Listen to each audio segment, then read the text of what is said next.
আমন্ত্রণ চ্যানেল 24 বিকেল 4টার খবরে শুনছিলেন সিলন ফ্যামিলি ব্লেন্ডের শিরোনাম।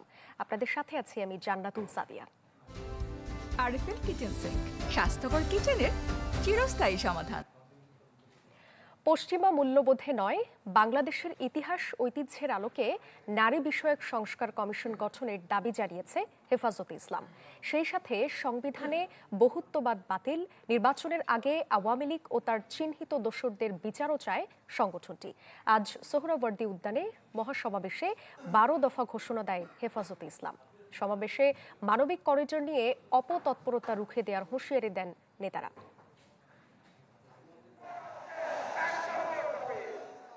5 আগস্টের পর এত বড় জমায়েত করেনি হেফাজতে ইসলাম বাংলাদেশ।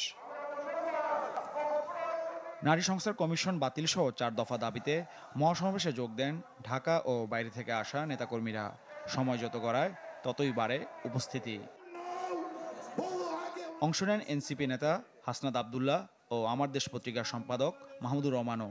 বক্তব্যে তারা অন্তর্বর্তী সরকারকে আহ্বান জানান আওয়ামী লীগ নিষিদ্ধ সহ জরুরি বিষয়ে সংস্কারে নজর দেওয়ার। আপনারা নারী নীতি নিয়ে লড়াই করতে গিয়ে বৃহত্তর লড়াই থেকে সরে যাবেন না। আমাদের বৃহত্তর লড়াই ভারতীয় সাম্রাজ্যবাদের বিরুদ্ধে লড়াই, আমাদের বৃহত্তর লড়াই ইসলামের জন্য আমাদের লড়াই। ডক্টর মোহাম্মদ ইউনূস, আপনি ভুলে যাবেন না আমরা আপনাকে ক্ষমতায় বসিয়েছি। আওয়ামী লীগ নির্বাচন করবে কি করবে না, আওয়ামী লীগ আসবে কি আসবে না, এই সিদ্ধান্ত নিয়েছি আমরা। আওয়ামী লীগ মারা গিয়েছে বাংলাদেশে আর জানাজা হয়েছে দিল্লিতে। এই সংস্কার আমাদের দেশের সবচেয়ে বড় সংস্কার, আওয়ামী লীগকে নিষিদ্ধ করতে হবে। মহাসমাবেশ থেকে ঘোষণা দেওয়া হয় 12 দফার। এর মধ্যে আছে নারী বিষয়ক সংস্কার কমিশন ও সংবিধানে বহুত্ববাদ বাতিল, শাপলা ও জুলাই গণহত্যার বিচারে গতি আনা সহ আরও বেশ কয়েকটি বিষয়। নারীর সামাজিক উন্নয়নে পশ্চিমা মূল্যবোধ নয়, বরং আমাদের নিজস্ব সামাজিক ও ধর্মীয় মূল্যবোধ, ইতিহাস ও ঐতিহ্যের আলোকেই বাস্তবমুখী সংস্কারের দিকে যেতে হবে। হেফাজতের যুগ্ম মহাসচিব মামুনুল হক বলেন, রাখাইনে করিডোরের নামে দেশবিরোধী অপতৎপরতা করলে কাউকে ছাড় দেওয়া হবে না। এছাড়াও হেফাজতের বিরুদ্ধে মিথ্যা মামলা 2 মাসের মধ্যে প্রত্যাহারের দাবি জানান তিনি। যদি বাংলাদেশকে ওয়াশিংটনের দাস পরিণত করবার কোনো পায়তারা করা হয়, আমার স্বাধীন জনপদের 1 ইঞ্চি মাটি কেড়ে নেওয়ার জন্য যদি এই অপতৎপরতা চালানো হয়, চলমান এই অপতৎপরতা যদি বন্ধ না করা হয়, তবে আমি সারা দেশের দেশপ্রেমিক জনতাকে উদাত্ত আহ্বান জানাবো, যুদ্ধের প্রস্তুতি নাও, দেশের জন্য যুদ্ধের প্রস্তুতি নাও। আগামী 2 মাসের মধ্যে যদি হেফাজতে ইসলামের বিরুদ্ধে দায়েরকৃত মামলাগুলো প্রত্যাহার না হয়, যা করতে হয় তাই করবে ইনশাআল্লাহ। মহাসমাবেশ থেকে নতুন 2টি কর্মসূচিও ঘোষণা করে হেফাজতে ইসলাম। নারীর ন্যায্য অধিকার প্রতিষ্ঠায় আগামী 3 মাসের মধ্যে বিভাগীয় সম্মেলন করা হবে। 2, আগামী 23 মে 2024 বাদ জুমা 4 দফা দাবিতে দেশব্যাপী বিক্ষোভ কর্মসূচি পালন করা হবে। নারী সংস্কার কমিশন বাতিল সহ 4 দফা দাবিতে মহাসমাবেশ করল হেফাজতে ইসলামী বাংলাদেশ। দলটির শীর্ষ নেতারা বলছেন, এই 4 দফা দাবি বাস্তবায়ন না করলে শাপলা চত্বরের মতো কঠোর কর্মসূচি দিতে বাধ্য হবেন শীর্ষ নেতারা। মাহফুজ কামাল, চ্যানেল 24, ঢাকা। এপ্রিলের আগেই জাতীয় নির্বাচন চায় জামায়াত ইসলামী। দলটির জেলা ও মহানগর আমির সম্মেলনে জামায়াত আমির ডাক্তার শফিকুর রহমান বলেন, ফেব্রুয়ারি ভোটের জন্য উপযুক্ত সময়। এ সময়ে নারী বিষয়ক সংস্কার কমিশন বাতিল চায় জামায়াত। রাজধানীর মগবাজারে জামায়াত ইসলামীর জেলা ও মহানগর আমির সম্মেলনে যোগ দেন ডাক্তার শফিকুর রহমান। উদ্বোধনী বক্তব্যে তিনি বলেন, নারী বিষয়ক সংস্কার কমিশন যেসব সুপারিশ করেছে এর মধ্যে কিছু সুপারিশ বিদ্যমান সংস্কৃতির সাথে সাংঘর্ষিক। তারা কিছু সুপারিশ মালা এনেছেন, এগুলা বিবেচনা করার তো প্রশ্নই ওঠে না। এরকম বিষয় যদি সমাজে কখনো ভুল কমেও ঢুকে পড়ে তাহলে সামাজিক ব্যবস্থা একদম তছনছ হয়ে যাবে। ডাক্তার শফিকুর কথা বলেন জাতীয় নির্বাচন ইস্যুতেও। জানান সংস্কার কার্যক্রম গতিশীল হলে সরকার ঘোষিত সময়ের মধ্যে নির্বাচন সম্ভব। ভোট আয়োজনে দুটি সময়ের কথাও উল্লেখ করেন তিনি। দুটি সময়কে আমরা উপযুক্ত মনে করি। একটি হচ্ছে ফেব্রুয়ারি মাস রোজা শুরু হওয়ার আগে, আরেকটি হচ্ছে যদি কোনো কারণে এই সময়ের ভিতরে সংস্কারগুলো এবং বিচারের দৃশ্যমান প্রক্রিয়া জনমনে আস্থা সৃষ্টির পর্যায়ে না আসে তাহলে ম্যাক্সিমাম এপ্রিল পার হওয়া উচিত নয়। এ সময় উপদেষ্টাদের উদ্দেশ্যে জামায়াত আমির বলেন, রাজনৈতিক বক্তব্য দিতে হলে সরকার থেকে বের হয়ে এসে দেয়া উচিত। মাঝে মাঝে সরকারের কিছু উপদেষ্টা অনাকাঙ্ক্ষিত কিছু আচরণ করেন, আমরা বিস্মিত হই এবং এই ধরনের অনাকাঙ্ক্ষিত আচরণ থেকে অবশ্যই তাদেরকে বিরত থাকতে হবে। রাজনৈতিক বক্তব্য দিতে হলে ওখান থেকে বের হয়ে এসে দেন, ওখানে থেকে নয়। স্বাধীনতার পর থেকে যারা দেশের সম্পদ চুরি করেছে সে বিষয়ে শ্বেতপত্র প্রকাশেরও দাবি জানান ডাক্তার শফিকুর। আপনাদের যুদ্ধ কিন্তু অনেক। মাহবুবুর রহমান, চ্যানেল 24, ঢাকা। এদিকে জাতীয় নির্বাচনের পর স্থানীয় নির্বাচন চায় জাতীয়তাবাদী সমমনা জোট। জাতীয় ঐকমত্য কমিশনের সাথে বৈঠক শেষে কথা জানিয়েছেন দলটির নেতারা। এ সময় তত্ত্বাবধায়ক সরকারের মেয়াদ 3 থেকে 4 মাস করার প্রস্তাব দেন তারা। বলেন, পরপর 2 বার প্রধানমন্ত্রী হয়ে একবার বন্ধ করে আবার প্রধানমন্ত্রী হতে পারবে। জাতীয় সংসদ ভবনের এলডি হলে সকাল 10টা থেকে দুপুর 1:30 পর্যন্ত চলে বৈঠক। কমিশনের 166 প্রস্তাবের মধ্যে জাতীয়তাবাদী সমমনা জোট 112টিতে একমত, 26টিতে একমত নয় এবং 28টিতে আংশিক একমত হয়েছে। এর আগে কমিশনের সহ সভাপতি আলী রিয়াজ আশা প্রকাশ করেন, রাষ্ট্র পুনর্গঠন ও গণতান্ত্রিক ব্যবস্থা প্রতিষ্ঠার জন্য রাজনৈতিক দল ও জোটগুলো নিজ নিজ অবস্থান থেকে ছাড় দেবে। রাজনৈতিক দলগুলোর কাছ থেকে সহযোগিতা পাচ্ছি এবং সুনির্দিষ্ট এই 6 মাসের মধ্যেই আমরা চাই যেন আমরা একটা জাতীয় সনদ তৈরি করতে পারি। জাতীয় নির্বাচনে হওয়ার পর সেই পার্লামেন্ট স্থানীয় নির্বাচন করবে। আর একটা বিষয় একমত হয়েছে যে আমাদের যে তত্ত্বাবধায়ক সরকারের মেয়াদ 3 মাস থেকে 4 মাস করলে ভালো হয়। দর্শক, এখন জাতীয় ঐকমত্য কমিশনের সঙ্গে বৈঠক করছে বাংলাদেশের সমাজতান্ত্রিক দল বাসদ। এই বিষয়ে আরো খবর জানাতে জাতীয় সংসদ ভবন এলাকা থেকে যোগ দিচ্ছেন সহকর্মী জুমাতুল বিদা। বিদা, সবশেষ কি তথ্য আছে জানাবেন?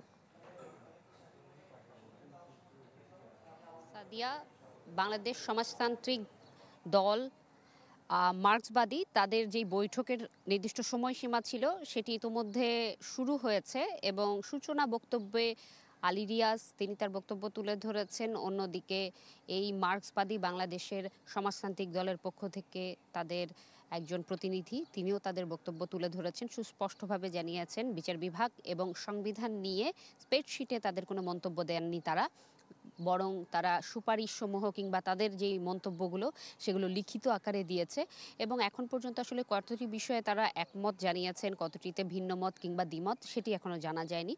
তবে আয়োজনের একেবারে শুরুতে সূচনা বক্তব্যে আলী রিয়াজ যেটি বলেছেন যে এই যেই যাত্রাপথ এটির মধ্য দিয়েই মূলত হচ্ছে জুলাই সনদ তৈরি হবে এবং এই জুলাই সনদের মধ্য দিয়ে তিনি বলেছেন একদম তার যেই বাক্যটি, জুলাই সনদ নতুন বাংলাদেশ গড়ার প্রাথমিক পদক্ষেপ বলে তিনি মন্তব্য করেছেন এবং এই যে প্রাথমিক পদক্ষেপ এখানে সব দলমত নির্বিশেষে সবাই আসলে সহযোগিতা করবেন এবং ছাড় দেওয়ার বিষয়টি সকালের বৈঠকে তিনি বলেছিলেন, এই বিষয়টি আবার তিনি উল্লেখ করেন। অন্যদিকে যে বাংলাদেশের সমাজতান্ত্রিক দল মার্ক্সবাদী তারাও তাদের বক্তব্য উপস্থাপন করেছেন।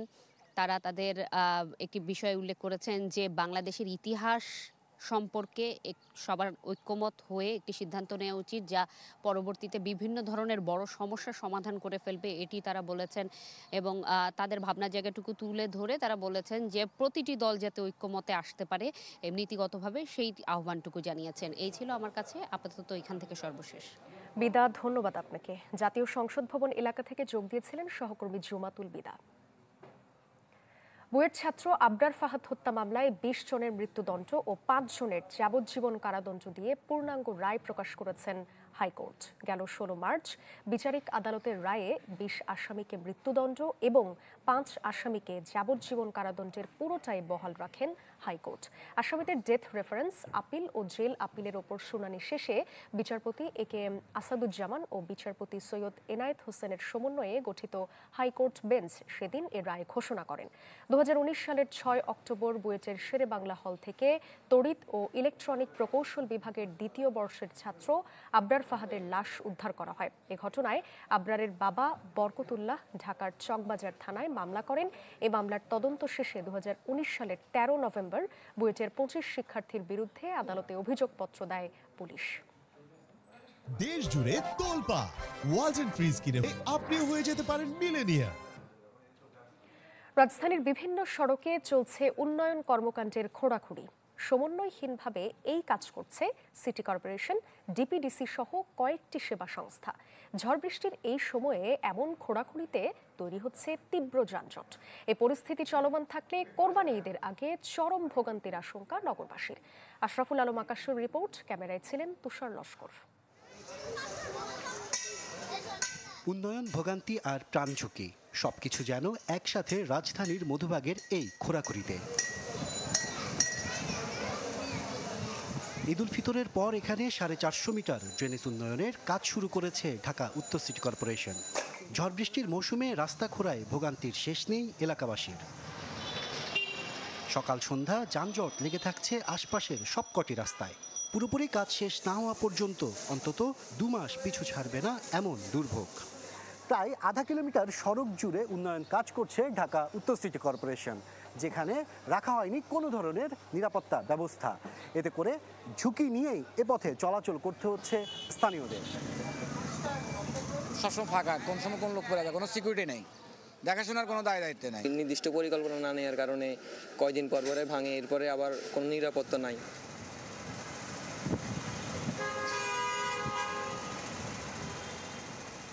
কেবল সিটি কর্পোরেশন নয়, রাস্তা খুঁড়ছে সরকারের আরও কয়েকটি সংস্থা। এই যেমন Dhaka power distribution company DPDC. Tejgaon থেকে এফডিসি মোড় অভিমুখী রাস্তায় চলছে ভূগর্ভস্থ বৈদ্যুতিক লাইনের কাজ। এতে ওই এলাকায় রোজই ছড়িয়ে পড়ছে গাড়ির দীর্ঘ জট। তীব্র গরমে ঘন্টার পর ঘন্টা রাস্তায় ভুগতে হচ্ছে যাত্রীদের। মহাখালী থেকে এই পর্যন্ত আসতে আমার 1 ঘন্টা সময় লাগছে। ঝুঁকি নিয়ে মেন রোড দিয়ে পার হইতে হচ্ছে। এখানে ফুটপাতের জায়গাটাও ক্লিয়ার করে না। ডিপিটিসি জানায় সেবা সংস্থাগুলোর কাজ নভেম্বর থেকে এপ্রিলের মধ্যে শেষ করার কথা, কিন্তু সিটি কর্পোরেশনের ওয়ান স্টপ সভা দেরিতে হওয়ায় তা সম্ভব হয়নি। এমন সমন্বয়হীনতার কথা স্বীকার করছে দুই সংস্থায়। একটা মিটিংয়ে এরকম যদি 7-8টা সেবা প্রতিষ্ঠানের এতগুলো আবেদন নিয়ে আলোচনা করার কি সুযোগ আছে? তো এই ওয়ান স্টপ মিটিং যদি বাড়ানো যায়, বাড়িয়ে যদি ওনারা এটাকে ত্বরান্বিত করতে পারে, তাহলে সময়ক্ষেপণ হবে না। সমন্বয় আমরা চেষ্টা করছি করার জন্য, কারণ এগুলো তো অন্য ডিপার্টমেন্ট আগেই করে ফেলেছেন, অনুমতিগুলো নিয়েছেন, কিন্তু এখন আমাদের ইন্টার ডিপার্টমেন্ট রিলেশনশিপগুলো ভালো, আশা করি আমরা কিছু করতে পারবো। শুষ্ক মৌসুম শেষে নগর জুড়ে শুরু হওয়া খোঁড়াখুঁড়ির ফলে শহর জুড়ে দিনকে দিন যানজট যেভাবে তীব্র হচ্ছে, তা কোরবানির ঈদের আগে আরও মারাত্মক আকার ধারণ করবে এমন সংখ্যা নগরবাসীর। আশরাফুল আলম আকাশ, চ্যানেল 24, ঢাকা। বর্ষা মৌসুম শুরুর আগেই সামান্য বৃষ্টিতে কোমর সমান পানিতে তলিয়ে যাচ্ছে চট্টগ্রাম নগরীর বিভিন্ন এলাকা। জলাবদ্ধতা নিরসন প্রকল্পের আওতায় খাল নালা সংস্কারের জন্য বাঁধ দেওয়ার ফলে পানি নিষ্কাশন ব্যাহত হওয়ায় বাড়ছে এই দুর্ভোগ। সামনে বর্ষা মৌসুম ঘিরে তাই আতঙ্কিত স্থানীয়রা। তবে এরই মধ্যে বাঁধ অপসারণে নির্দেশনা দিয়েছে প্রকল্প সংশ্লিষ্টরা।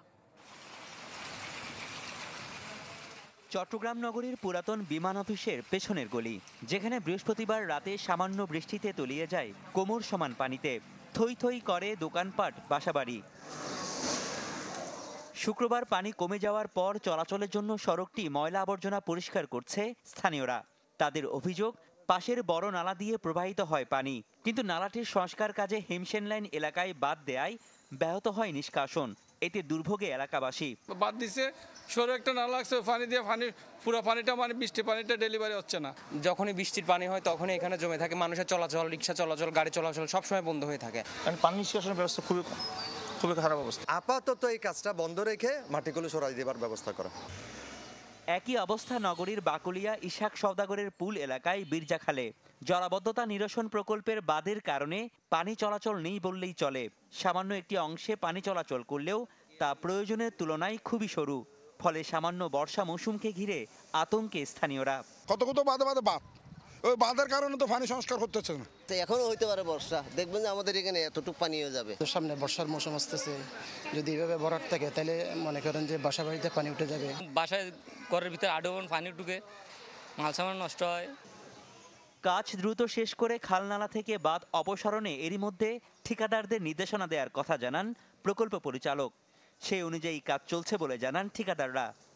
চাকতা ডাইভারশন, জামাল খান, নোয়াখাল, আপনার রামপুর, এগুলো খালে কিছুটা বাদ পাবে না, কিন্তু এগুলো ফেজ বাই ফেজ তুলে নিচ্ছে। অলরেডি আমাদের বাঁধগুলো অপসারণ শুরু হয়েছে, হয়তো নেক্সট 1 উইকের মধ্যে আমরা কমপ্লিট করে ফেলতে পারবো। আমরা গাড়ি নিয়ে আইছি, আমাদের গাড়ির ভাষা আছে, আরো দুটো আসতেছে, গাড়িও আমরা অলরেডি অর্ডার দিয়ে দিয়েছি, কাল রাতের থেকে পরিষ্কার করা হবে। কাজ শেষ পর্যায়ে, কিন্তু আমরা এই সপ্তাহ 15 ভিতরে কি আমাদের যে পাশ আসে এই পাশ আমরা পরিষ্কার করে দেব।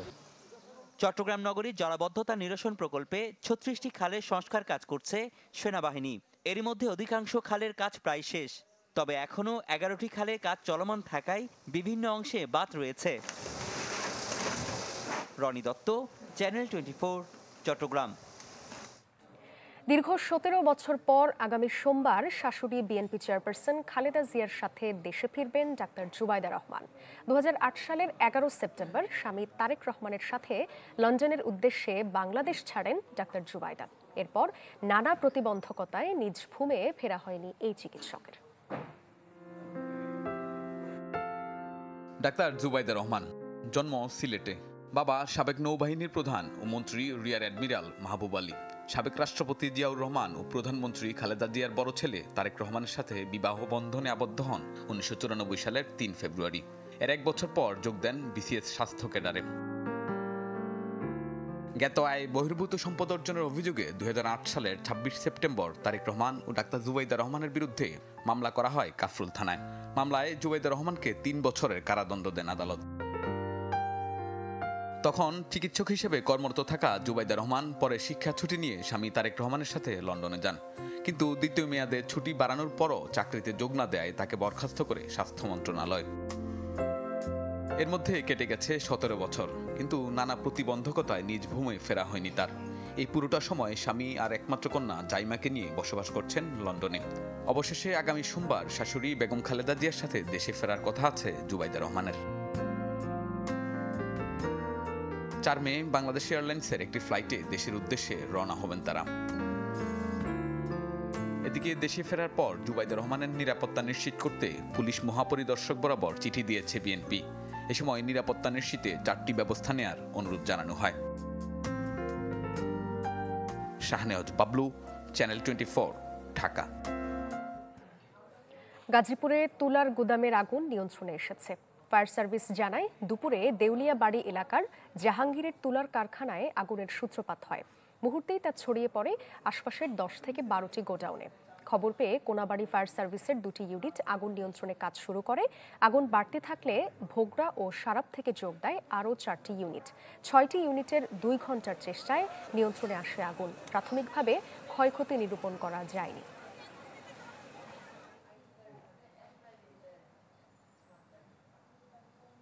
মালিকপক্ষের রাজনৈতিক প্রভাবে ন্যায্য অধিকার থেকে বঞ্চিত শ্রমিকরা, যেখানে সহযোগের ভূমিকায় থাকে ভূঁইফোড় শ্রমিক সংগঠনগুলো।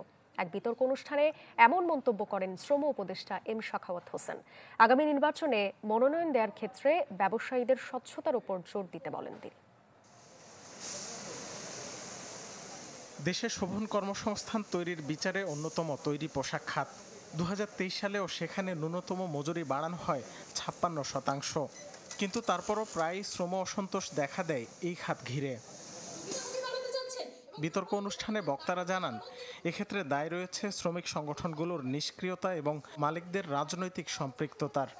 ব্যবসায়ী যদি তিনি নমিনেশন পান, তাহলে তার আদিপান্ত খুঁজে দেখতে হবে তিনি কি ব্যবসা করছেন, কবে কবে তিনি শ্রমিকদের বেতন দিচ্ছেন, বেতন বাকি আছে কিনা।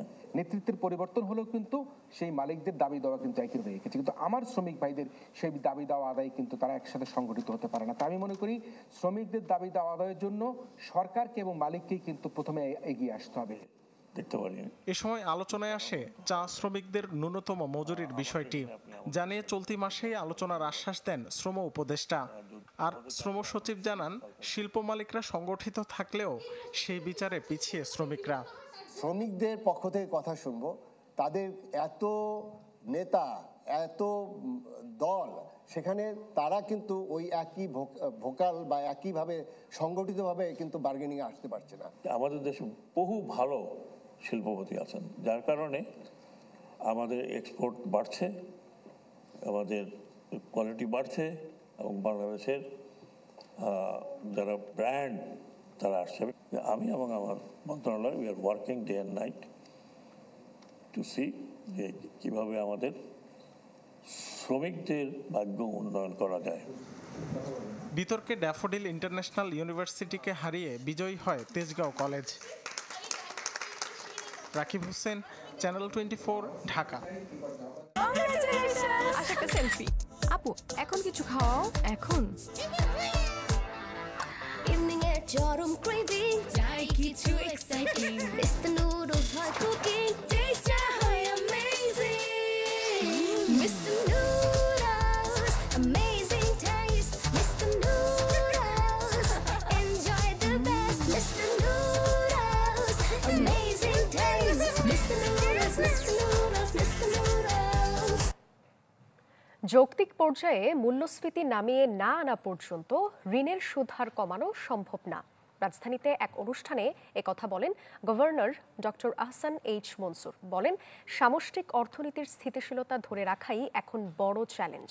এ সময় বিনিয়োগ পরিবেশ উন্নয়নে কার্যকর পদক্ষেপের কথা বলেন বিডা চেয়ারম্যান আশিক চৌধুরী। দীর্ঘদিন ধরে চড়া মূল্যস্ফীতির মধ্যে পরিবর্তিত প্রেক্ষাপটে গেল আগস্টে গভর্নর হিসেবে দায়িত্ব নেন ডক্টর আহসান এইচ মনসুর। প্রধান কাজ হিসেবে সেই সূচককে বাগে আনতে 3 মাসের মধ্যে নীতি সুধার নিয়ে যান 10%, যার প্রভাবে ব্যাংক ঋণের সুদও উঠে যায় 15% পর্যন্ত। এতে ক্ষুব্ধ হন ব্যবসায়ী ও বিনিয়োগকারীরা। তবে শনিবার এক অনুষ্ঠানে গভর্নর সাফ জানিয়ে দেন, মূল্যস্ফীতি সহনীয় পর্যায়ে না আসা পর্যন্ত ঋণের সুধার কমানোর সুযোগ কম। যেহেতু আমাদের ম্যাক্রো সিচুয়েশনটা কখনো, ইনফ্লেশনটা কখনোই কম ছিল না, আমরা সবসময় মনে করতাম যে 6, 7, 8% হলেই আমাদের খুব ভালো।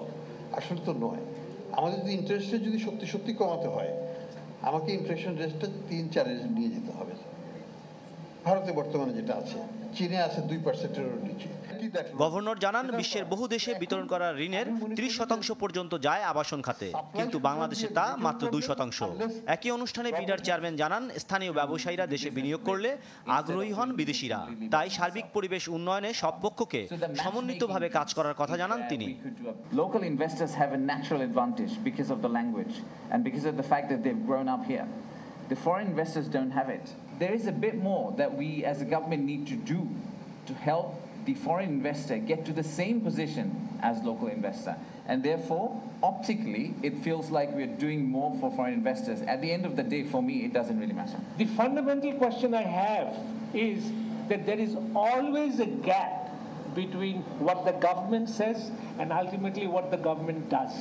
But Bangladesh is a place where policies scuttle, policies get destroyed because the mismatch between the government and the reality on the ground.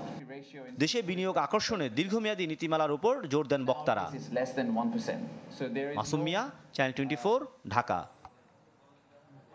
টাকা ছাপিয়ে দুর্বল 6 ব্যাংকে 28,500 কোটি টাকার নগদ সহায়তা দিয়েছিল বাংলাদেশ ব্যাংক। মেয়াদ পার হলেও এখনো 1 টাকাও ফেরত দিতে পারেনি ব্যাংকগুলো। এই তালিকায় থাকা ন্যাশনাল ব্যাংকের চেয়ারম্যান বলছেন, কেন্দ্রীয় ব্যাংকের সহায়তায় এগিয়ে যাচ্ছে দুর্বল ব্যাংকগুলো। তবে গ্রাহকের আস্থা ফেরাতে আরও সময় প্রয়োজন বলেও মনে করেন তিনি। মাসুমিয়ার রিপোর্ট। 1.5 দশকের সীমাহীন অনিয়ম আর লুটপাটে অস্তিত্ব সংকটে পড়েছিল দেশের অন্তত 1 ডজন ব্যাংক।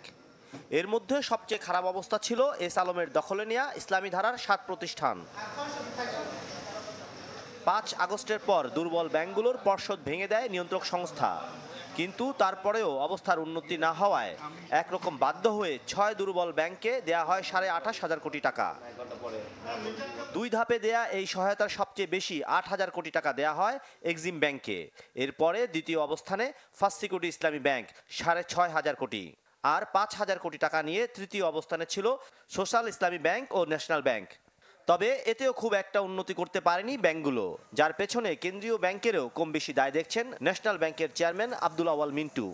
যে টাকা দিচ্ছে সেটা আবার সরকার রিনিউ করতে হবে। সরকার বলতে কেন্দ্রীয় ব্যাংক রিনিউ না করলে কেন্দ্রীয় ব্যাংক চালিত ব্যাংক বন্ধ করে দিতে পারবে না। বাংলাদেশ ব্যাংক সাহায্য করতেছে। আমি আশা করি এই সাহায্য যদি কন্টিনিউ করে তাহলে হয়তো আগামী 6 মাস 9 মাসের ভিতরে বা 1 বছরের ভিতরে ব্যাংকগুলো আবার ঘুরে দাঁড়াতে পারবে। দুর্বল ব্যাংকগুলোকে অর্থ সহায়তা দেওয়ার ক্ষেত্রে বরাবরই বিরোধী ছিলেন গভর্নর। তারপরেও বাজার থেকে তুলে নেওয়ার শর্তে সেই অর্থের অনুমোদন দেন তিনি। কিন্তু 5 মাসেও 1 টাকা তুলতে পারেনি কেন্দ্রীয় ব্যাংক। বিশ্লেষকরা বলছেন এই ধরনের উদ্যোগের মাধ্যমে ব্যাংকগুলোকে বাঁচানোর সম্ভাবনা ক্ষীণ। এইটার জন্য মূল্যস্ফীতি হয়েছে বা মূল্যস্ফীতি বাড়ছে সেটা বলাটা বোধহয় ঠিক হবে না। এইটার পরিমাণ খুবই কম। তবে নীতিমালা হিসাবে অবশ্যই নতুন টাকা বাজারে নিয়ে আসা এবং সেটার একটা সাইকোলজিক্যাল একটা এফেক্টও হয়তো পড়তে পারে। এর আগে দুর্বল 7 ব্যাংকে 6,500 কোটি টাকা ধার দিয়েছিল 9টি সবল বাণিজ্যিক ব্যাংক। মাসুম মিয়া, চ্যানেল 24, ঢাকা। কৃষিতে ভর্তুকি প্রত্যাহারে বেশি চাপাচাপি করলে প্রয়োজনে IMF এর ঋণ কর্মসূচি থেকে বের হয়ে আসবে সরকার। কৃষি বাজেট নিয়ে এক সেমিনারে একথা বলেন প্রধান উপদেষ্টার বিশেষ সহকারী ডক্টর আনিসুজ্জামান চৌধুরী। তিনি বলেন, কৃষিকে অবহেলা করে শিল্পায়ন নয়, বরং সমান্তরালে এগিয়ে নিতে হবে উভয় খাতকে। এ সময় দুর্নীতি বন্ধ করে কৃষিতে গুণগত প্রবৃদ্ধির ওপর গুরুত্ব দেন তিনি। অনুষ্ঠানে বক্তারা অভিযোগ করেন, বাজেটে সার্বিক প্রবৃদ্ধির কথা উল্লেখ থাকলেও কৃষি প্রবৃদ্ধি নির্ধারণ করা হয় না। খাদ্য নিরাপত্তা নিশ্চিতে এই খাতে বরাদ্দ, গবেষণা ও বিনিয়োগ বাড়ানোর ওপর জোর দেওয়া হয়। উন্নয়নের যে আমরা পিকচার দেখেছিলাম তারাই আমাদেরকে আবার একটা রুগ্ন রোগীতে পরিণত করে আইসিইউতে নিয়ে যায়। আমরা মোটামুটি ওই ধরনের সিদ্ধান্তে আসছি। যদি তারা বেশি চাপাচাপি করে আমরা বলবো যে দরকার নেই, আমাদেরকে আপনাদের বরং রিওয়ার্ড করা উচিত। সেখানে উল্টো আপনাদেরকে শাস্তি করার চেষ্টা করতেছেন, সেটা হইতে পারে না, সেটা নট ফেয়ার। নিচ্ছি আরও একটা বিরতি, সাথেই থাকুন।